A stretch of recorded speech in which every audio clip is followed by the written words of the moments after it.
Célestin Faye, secrétaire général national du SAES. Je voudrais féliciter parce que lii lu rëy la ci SAES dina fête 40 ans l'année prochaine ñu féliciter en tout cas ñi fi nekkoon yëpp di sama prédécesseurs yi ñoom camarade Malick Fall ñoom Seydi Ababacar Ndiaye ñoom Ibrahima Diène ñëpp ñoom Diassé ñëpp ñi fi nekkoon nekk SG waa coordination Thiès recteur bi fi nekk ñëpp jàpp nañ ci tey ñu am lii nga xam ne daanaka lu rafet la ci SAES donc ñu ñaan suñu collègues yi nekk ci yeneen universités yi ñu gën a góorgóorlu parce que seen cotisation yi ñoo tax bâtiment bi taxaw parce que SAES dañuy cotiser weer bu dee ñu cotiser pour lu mel nii donc lii ngeen gis nii tey université moo ko moom SAES moo ko tabax mais université moo ko moom am na ay restaurant te projet bi day continuer am ay chambre ci kaw pour hébergement vacataires yi ñëpp loolu daal la ñu bëgg a def même ci yenn université yëpp Ziguinchor ñoo ngi ci fondation yi Saint-Louis plan bi kii nañ ko validé nañ ko léegi ñu commencé après xam naa daañu jublu Bambey ak Dakar itam parce que Dakar am nañ fi terrain bi nga xam ne boobu ba léegi itam ñu ngi xaar kayit yi ñu jox ñu ko ñu wax ministre bi rek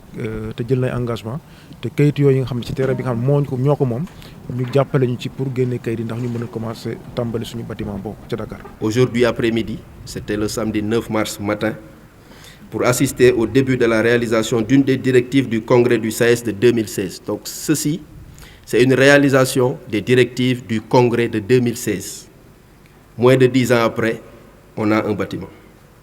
Construire une maison du SAES dans chaque campus. Merci beaucoup à tous. Nous sommes aujourd'hui les acteurs de l'histoire du SAES, comme vient de le dire le SG. Nous pourrons dire à la relève que nous avons assisté à la pose de la première pierre. Et aujourd'hui, nous pouvons dire que nous avons assisté à l'inauguration de ce bâtiment. Ce projet est très important pour le SAES. Parce que nous n'avions pas, c'est le premier bâtiment, comme il l'a dit, c'est la première infrastructure que le SAES a financé et a terminé sur fonds propres. Je ne parle pas des cases qui ont été faites à Bambey. Je n'ai rien contre Bambey.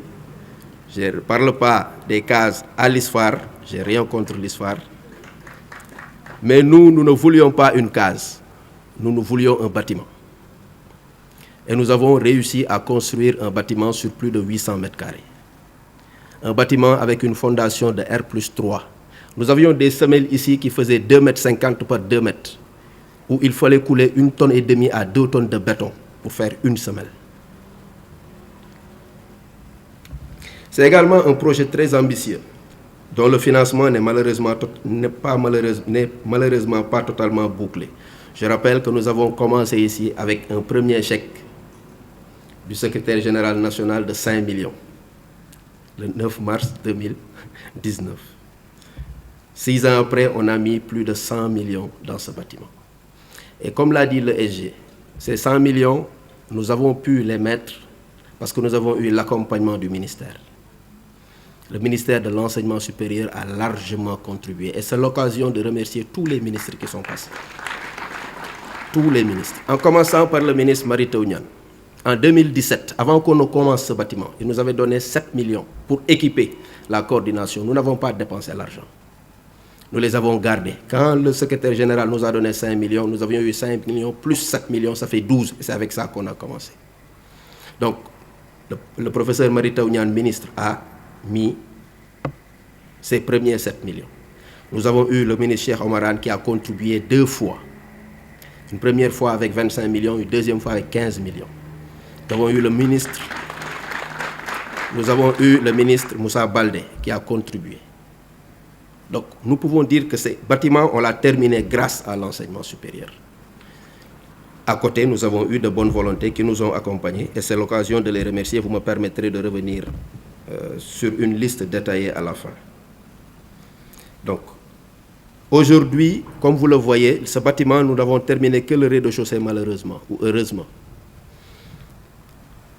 C'est la maison du SAES, comme l'a dit le secrétaire général, c'est une maison du SAES. Vous auriez été là avec les pancartes de départ, on va faire un tableau où on va partager les fiches avec les photos. Vous verrez qu'on a mis inauguration de la maison du SAES à Thiès. C'était la maison du SAES dans chaque coordination, avec le même plan.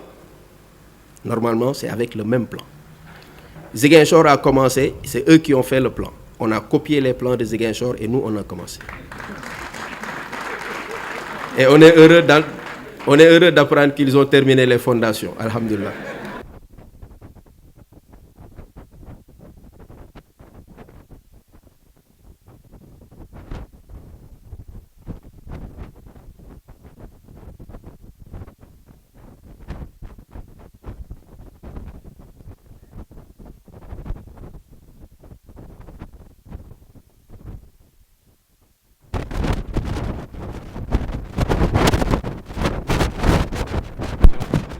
SAES qui est le syndicat majoritaire au niveau de l'enseignement supérieur.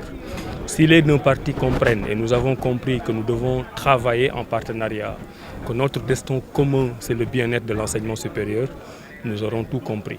Et c'est ce qui a été montré ici avec la présence du ministre, la présence du secrétaire national actuel du SAES, la présence des secrétaires nationaux anciens du SAES.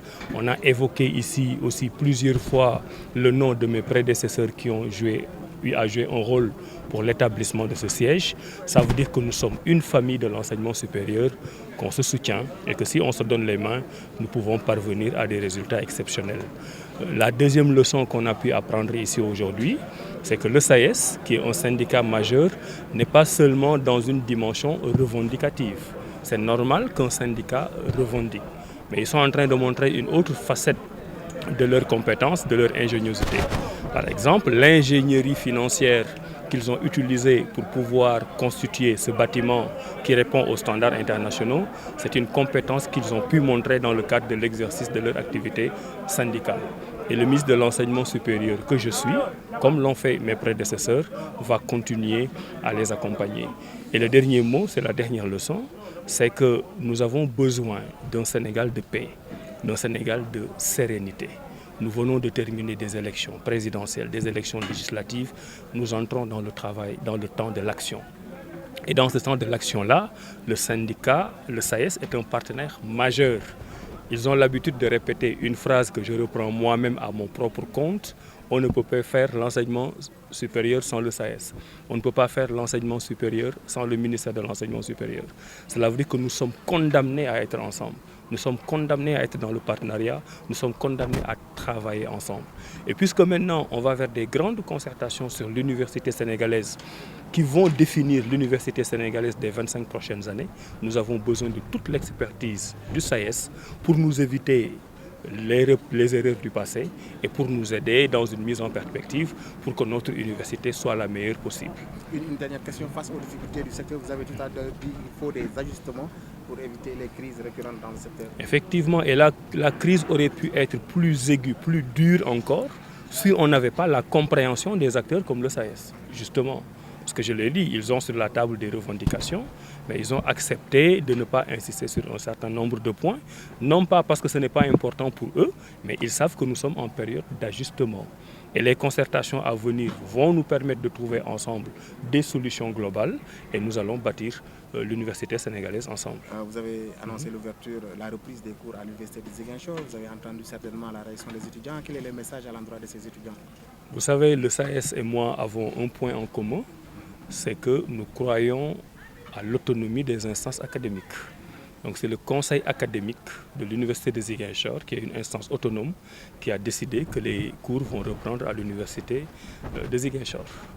Et je respecte leur décision. D'accord. Monsieur le ministre, puis dama fi ñëw ak mbégte parce que waa SAES à travers le secrétaire national David Célestin Faye ñoom ñoo ma invité mu xat lool parce que dañu war a préparer dem assemblée nationale mais SAES mënul xewle lu mel nii te du ñëwuma fi mu am nag lu bëri loo xam ne moom lañ fiy jàng bu njëkk bi mooy ministère de l'enseignement supérieur mënul dem sans SAES SAES mënul dem sans ministère de l'enseignement supérieur te puisque ay nit ñu xarañ ñoo nekk ci ministère boobu ñun ñëpp xam nañ ni dañu war a ànd liggéey en partenariat ñun lu ñu joxul enseignant supérieur ci université Sénégal rek dañ ko amul waaye bañaluñ ko dañu nekk ci dëkk boo xam ne dafay vivre ay transition jóge ci ay élections ñëpp di waajal seen bopp donc sa njaboot des fois mën na laaj loo xam ne yéene nga ko mais dafa fekk nga matalul nga wax ko mu patienté tuuti te crise bii ñuy wax ne moo am ci université yi nekkul crise parce que ñoom am na taxawaay bu ñu doon taxawee doon na gën a metti mais accepté nañ muñ pour que ñu ànd ñun ñëpp réfléchir liggéey ñu ngi wax ak autorités yi ñu ngi trouver ay solutions ku nekk yaa ngi war a wane sa xarañte te Sénégal moo ci réussir beneen bi nga xam ne jàng naa ko aussi ma ciy féliciter SAES mooy au-delà de revendications yi parce que syndicat bu ne am nga droit revendiquer waaye ñoom dépassé nañ revendication ñu ngi wut ay solutions parce que bâtiment bii nga fi gis tey ñu inauguré ko te boo duggee nga gis ne mook bâtiment yi ngay gis université France wala États-Unis wala feneen mooyam ñoom ñoo ko def ak seen propre moyen ministère bi jàppale leen ci loo xam ne moom la mën mais lii tey dafay wane ne ñoom dépassé nañ affaire revendication ñu ngi xool nan la ñuy projeté woo ci at yi nga xam ne moom la ñuy ñëw parce que ñoom ñi nga xam ne tey ñoo inauguré bâtiment bi du ñoom sax ñoo ciy gën a profité parce que boo xoolee ñoom seen syndicalistes yi nga xam ne ñoo ko commencé woon tey bi bâtiment bi di pare fekk nekku fi loolu itam dañ ko ciy jàngat mooy une forme de solidarité intergénérationnelle man ministre li muy def David Célestin li muy def ak keneen li muy def lu ci bëri c'est pour les générations futures loolu yëpp nag li muy wane pour daaneel mooy Sénégal ñun ñëpp benn lañ ku nekk na yéene sa morom jàmm ñu nekk ci jàmm ak salaam bi ñu nekkee ba léegi loolu la ñuy liggéey résultat yi mën na gaaw des fois mën na yeex mais ñu xam ne ñun ñëpp ñoo bokk lu ñu wut dëkk boo koy tabax ci xel mi nga koy tabaxee ci bopp yi nga koy tabaxee ci xam-xam nga koy tabaxee te ministère de l'enseignement supérieur étudiants yi ñoo fa nekk ay dañuy jàng professeurs yi ñoo fa nekk dañuy jàngale donc ministère u xam-xam la ministère u xam-xam boobu nag dafa war a bokk ci ministère yi nga xam ne ñoom ñooy jëlee Sénégal yóbbu ko ci développement ministre bi loolu lay liggéey waa SAES loolu lañ di liggéey ma leen di sant encore di leen gërëm ci seen taxawaay. ay joyanti war naa am ci ministère bi ak ci secteur bi ngir jafe-jafe yi mën a dañ ak ngeen di waajal ndaje bu mag bi nga xamante ne.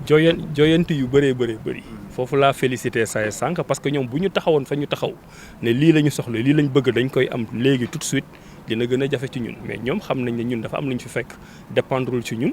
du ñu nekk nag tout le temps di ko wax mais dafa laaj ay joyanti moo tax président de la république chance bi mu ñu may mooy ne yéen ñi nga xam ne yéen a seq njàngum université yi toog leen ngeen waxtaan ngeen wax ma nan ngeen bëgg université Sénégal mel fii ak ñaar fukki at ak juróom yi ñuy jëm ça veut dire que ñun ku nekk da ngay fàtte sa bopp xalaat pour sa doom xalaat pour sa sët xalaat pour sa jarbaat liggéey boobu nag ñun mënuñu ko def sans le SAES ñoom ñu ngi ci biir bu sooba yàlla dinañ ñëw ñoom joxe seen ay xalaat ñun ñu wan àdduna bi yëpp que ne ñun war nañoo mën a waxtaan suñu biir génn ay xalaat yu jonge pour université yi développé te soxlawul ñuy xeex soxlawul ñuy xëccoo. Ziguinchor da ngeen ko tijji jàng bi dina dooraat janvier. dégg nga kàddu étudiants yi message bi lan la. waaw dafa am loo xam ne mag SAES ñoo ko bokk. mooy dañu respecter autonomie instance yi maanaam instance yi nga xam ne ñoo nekk biir université ñoom ñooy doxal seen bopp conseil académique bu université Ziguinchor moom moo waxoon ne dañuy tëj université bi pour des raisons de sécurité ñoom ñoo réuniraat ne dañuy tijji université bi le 6 janvier j'espère que ñëpp dinañ ci gis seen bopp may profiter aussi di wax ne conseil académique bu Kaolack ñoom itam réunir nañ ginnaaw suba ci altine la université di Kaolack boobu USSEN aussi di tijji xam nga boobu ba léegi étudiants yi ñu ngi naan dañoo bëgg a jàng xamuñu woon ne ñun ministère bi ñoo gën a bëgg ñoom ñu jàng léegi problème boobu réglé nañ ci lu bëri ñoom aussi dinañ jàng ce qui veut dire que ñu ngi dugg ci période boo xam ne bu ministre bi àndee ak syndicats yi ànd ak enseignants yi ànd ak étudiants yi suñu doom suñu rakk étudiants yi itam maa ngi leen di woowaat pour ñu ñëw toog waxtaan ci jàmm pour que université bi dox parce que li ñuy fàtte mooy SAES mën na revendiquer ministère bi mën na doxal mais ñun ñëpp bu ñu boolee personnel administratif et technique parce que du ma leen fàtte mais ñun ñëpp bu ñu boolee étudiants yi la ñuy liggéeyal ñooñu ñëpp étudiants yi la ñuy liggéeyal donc étudiants yi aussi nañu xam ne seen papa yeeg seen mag yeeg ministre beeg waa SAES lépp lu ñuy revendiquer pour ñoom la ñu dellu si seen xel xam ne dañu toll ñoom ci âge u jàng booy jàng nag nekkoo ci condition yoo xam ne dafa ñoŋ mën nga revendiquer mais li am solo mooy bu ñu la joxee possibilité nga jàng man daal ci loolu laa leen di woo ci jàmm ak salaam ànd pour que Université Sénégal jëm kanam